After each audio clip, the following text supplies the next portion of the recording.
Now, the leader of the Wagner mercenary group is thought to be dead. Russian authorities say Yevgeny Prigozhin was listed as a passenger on a flight that crashed en route from Moscow to St. Petersburg.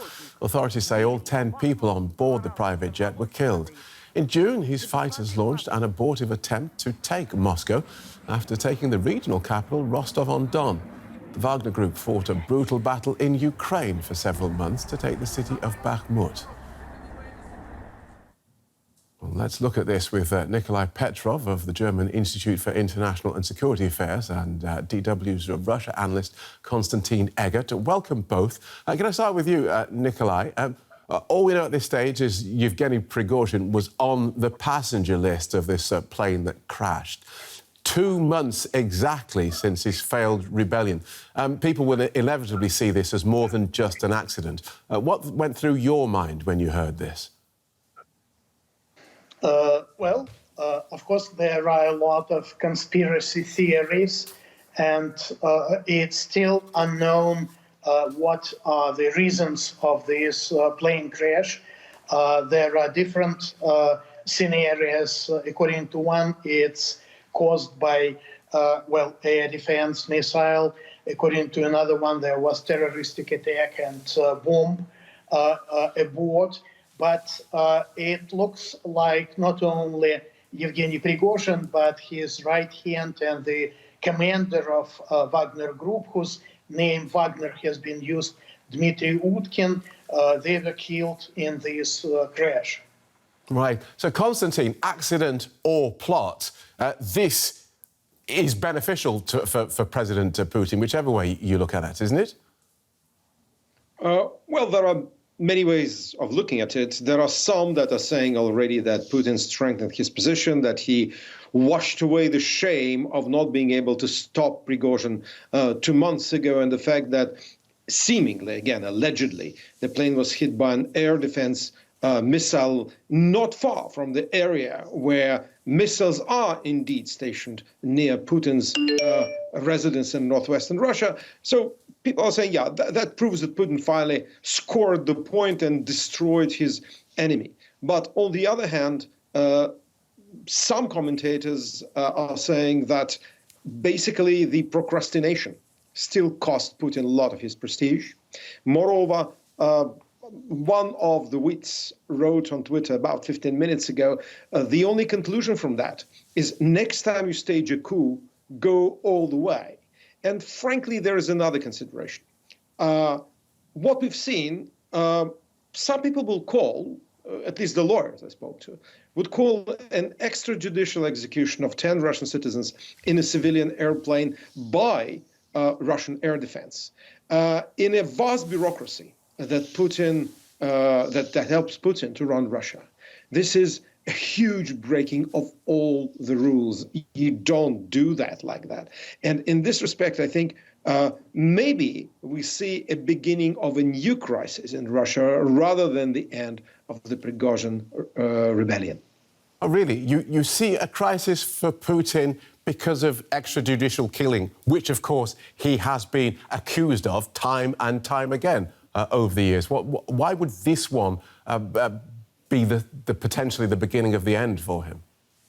If Prigozhin was killed in a mysterious air crash or in a car crash, or even if he was gunned down by known killers, everyone would have understood that this is probably the Kremlin's job, but it would have been normal to use army air defense to knock out of the sky a plane is something really grotesque, Phil. And this is something that will not be forgotten by hundreds of thousands, and not millions, of Russian civil servants who are used to play by, very strict sometimes, Putin's book.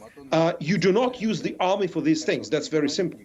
And I think that this is so outsizely big that, to me, personally, I'll tell you, just as a human being, I do not think that using such a force so late proves strength. It rather proves the desire to prove strength, which is a completely different thing. So what sort of inquiry do you think there will be, and will anyone have any faith in it? The question is to me, no, I don't think there's going to be any inquiry, or rather the inquiry is going to be superficial.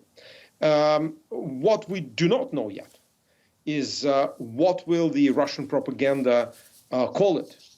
Whether they will say that it's the Ukrainians who did it, whether they will say it was an accident, whether they will say that Prigozhin was, as they were saying in June actually, a very famous mafioso in his previous life, and finally some kind of old vengeance caught up with him and his people. There may be a lot of stories. Actually, my theory is that Russian propagandists, propaganda telegram channels, of which there are thousands, will launch so many versions of this event that people eventually just switch off. I think that's their usual tactic in such circumstances. I should just let you know, we appear to have, for technical reasons, have lost Nikolai Petrov at the moment, so it's just you and me, Konstantin.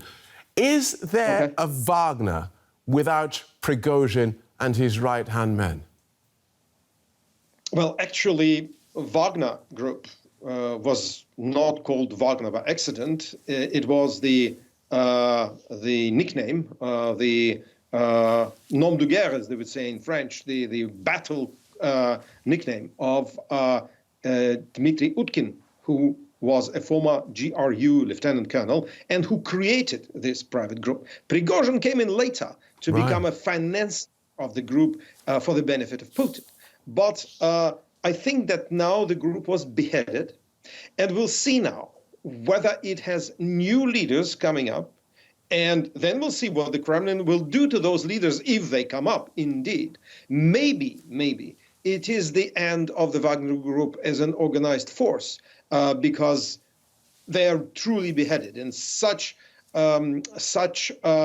formations usually need charismatic leaders in whom people trust. Right. Now they're gone. So I think that maybe that we've seen the beginning of the end of Wagner Group as an organized military force.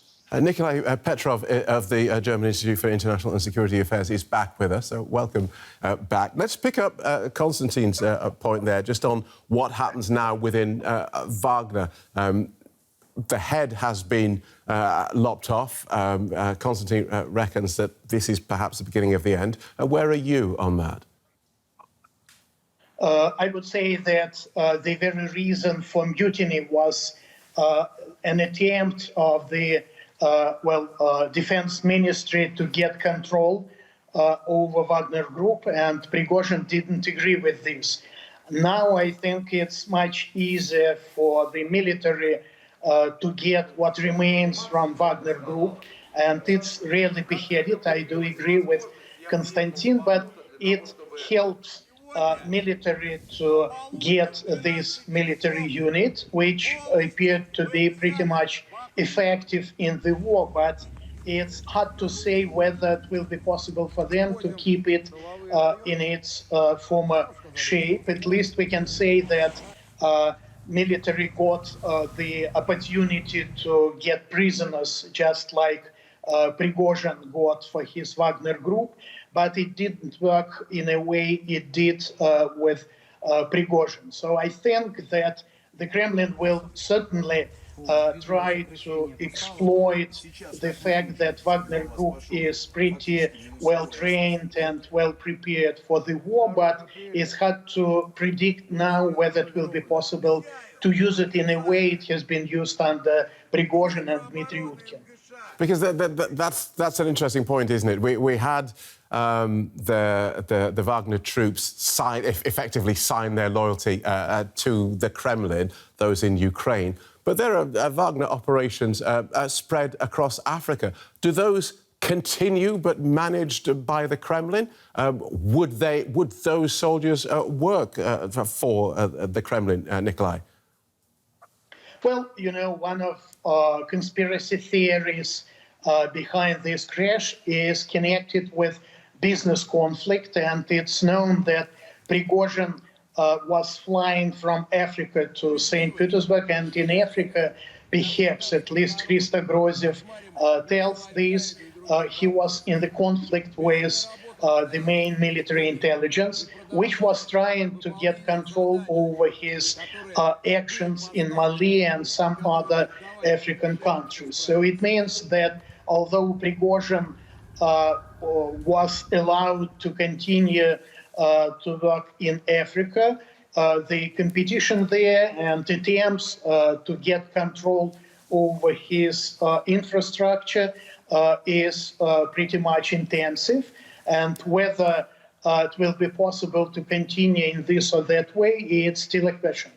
And Konstantin Eggert, we are talking about a lot of money when it comes to the sort of resources that that Wagner has been able to control across Africa.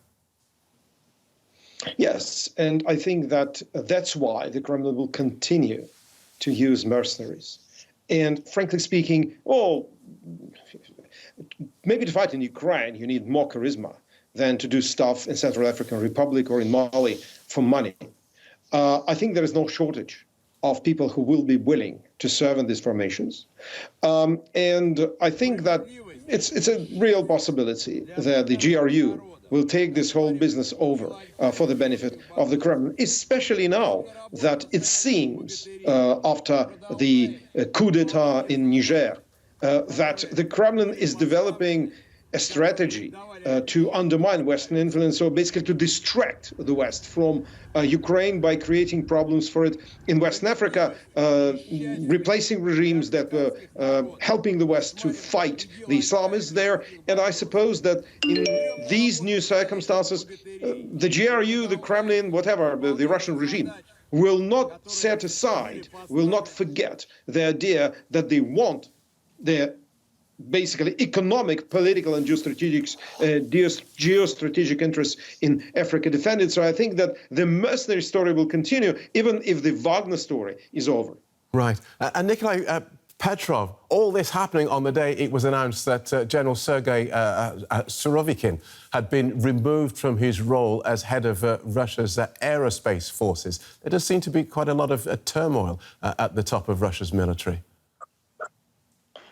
Yes, that's right, but there are different explanations why General Surovikin was replaced, and one of them is clearly connected with the mutiny and the fact that Surovikin was playing a role of a moderator between military command and Prigozhin did play negatively in this particular case. But another explanation is that Surovikin is responsible for inefficiency of Russian air defense system when it goes about Ukrainian drones. And of course, it's an irony that the same day it has been announced that General Surovikin is replaced, and the guy was commander of air defense and air forces.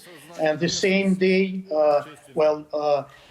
Prigozhin has been killed, and has been killed perhaps with air defense system. Right. And Konstantin, Surovikin was made commander of Russian forces in Ukraine in October, 10 months into the war. He only lasted 3 months before he was replaced in that role. And now he's being replaced again in his new role. Is this turmoil at the top of the Russian military, or is this just how Putin runs it? Look, I served 3 years in the army as a junior officer. If you have 3 commanders, actually, in this case, even I think 4, changing at the top in 18 months, then there's definitely a crisis. There's no doubt about that. The war is not going the way the Kremlin wanted it to go. And I think that also there is a search for something that basically I think will elude Putin, for some kind of very clever strategy and for some kind of deep thinking. But people that Putin chose for the leading roles in the military are mostly famous for their loyalty. It will be very, very difficult to find someone else, hence the crisis. Right. Thank you for that, Konstantin, DW's Konstantin Eggert, Russia analyst. Thank you also to Nikolai Petrov from the German Institute for International and Security Affairs.